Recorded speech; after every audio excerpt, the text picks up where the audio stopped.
So hello বাঙালি, কেমন আছো তোমরা? আমি তোমাদের রয়ন। তো আজকে আরও একটা নতুন মিনি ব্লগ নিয়ে চলে এলাম। তো আমার মা বললো নাকি আজকে দশর, তাই মিষ্টির দোকানে যাওয়ার জন্য রওনা দিচ্ছি। তো চলো যাওয়া যাক।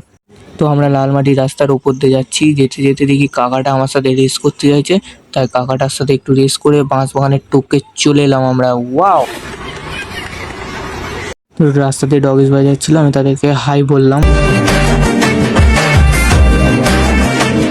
তো গাইস, আমি আজকে একটা চ্যালেঞ্জ নিতে চলেছি। 30 দিনের মধ্যে আমার ইনস্টাগ্রাম চ্যানেলে 1K ফলোয়ার করতে যাই। তোমরা যদি সাপোর্ট করতে চাও তাহলে কমেন্ট অবশ্যই হ্যাঁ লিখে যাও।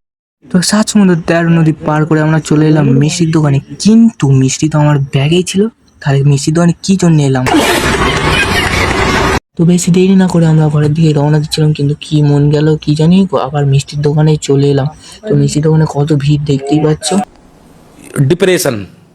তো আমি পাড়ায় চলে এসেছি। তো আর্জেন্টিনার পতাকা ঝুলছে, তোমরা দেখতেই পাচ্ছ। যারা আর্জেন্টিনাকে সাপোর্ট করো তারা নীল দিল কমেন্ট করো। তো আজকের মিনি ব্লগটা এখানেই শেষ করছি, আমি ঘরে চলে এসেছি। তো ভালো লাগলে লাইক, কমেন্ট, শেয়ার, সাবস্ক্রাইব করে দাও।